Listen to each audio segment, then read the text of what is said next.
கவனியுங்கள். ஒருவர் கடற்கரையில் சேகரித்த ஒரு டின்னை உருக்கும் உலையில் போட்டு பலமாக அழுத்துகிறார். பின்னர் தீ மூட்டும் கருவியால் அதிக வெப்பத்தில் சூடாக்குகிறார். பல நிமிடங்கள் தொடர்ந்து சூடாக்கிய பிறகு கொதிக்கும் திரவம் கிடைக்கிறது. அதை ஏற்கனவே தயார் செய்து வைத்திருக்கும் அச்சில் ஊற்றுகிறார். அது குளிர்ந்ததும் ஒரு சமையல்காரருக்கு மிகவும் பிடித்தமான எலக்ட்ரிக் அடுப்பு கிடைக்கிறது.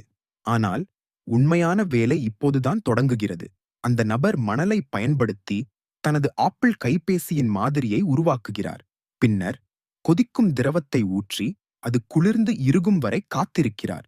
ஒரு பல் துலக்கு பிரஷை பயன்படுத்தி அதன் மேல் இருக்கும் மணலை மெதுவாக அகற்றுகிறார். சிவப்பு நிற ஸ்ப்ரே பெயிண்ட் மூலம் ஒரு மெல்லிய அடுக்கை பூசுகிறார். அடுத்து வெப்பப்படுத்தும் பேனாவை பயன்படுத்தி வெளிப்புற உறையின் வளைவுகளின் வழியே வரைகிறார். உறை முழுவதும் நிரம்பும் வரை வரைகிறார். இங்கே பார்த்தவுடன அந்த நபர் என்ன உருவாக்குகிறார் என்று உங்களுக்கு புரிந்திருக்கும். கிடைத்ததை முழுமையாக பயன்படுத்துதல் மற்றும் கழிவுகளை பயனுள்ள பொருளாக மாற்றுதல் என்ற கொள்கையின்படி அந்த நபர் கொதிக்கும் திரவத்தை எண்ணெய் தடவிய நெக்லஸ் வைக்கும் கொள்கலனில் ஊற்றுகிறார். அது முழுமையாக குளிர்ந்ததும் ஒரு சிறுமிக்கு மிகவும் பிடித்தமான தொங்கும் நெக்லஸ் கிடைக்கிறது.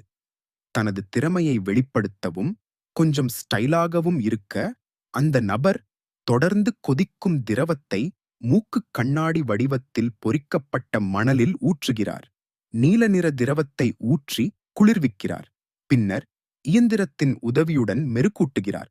ஏற்கனவே தயார் செய்த ஸ்டிக்கரை ஒட்டி பெயிண்ட் செய்கிறார்.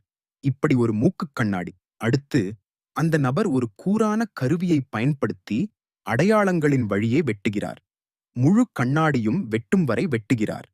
நிறமாற்றும் திரவத்தில் ஊற வைத்த பிறகு இப்போது கடைசி கட்டம் மட்டுமே உள்ளது. கண்ணாடி சட்டகத்திற்குள் திரவ நீல நிற பிளாஸ்டிக்கை ஊற்றி அது முழுமையாக இறுகும் வரை காத்திருந்து லென்ஸ்களை பொருத்துகிறார். இப்படி கழிவுகளை பயன்படுத்தி உருவாக்கப்பட்ட ஒரு ஸ்டைலான மூக்கு கண்ணாடி தயாராகிறது.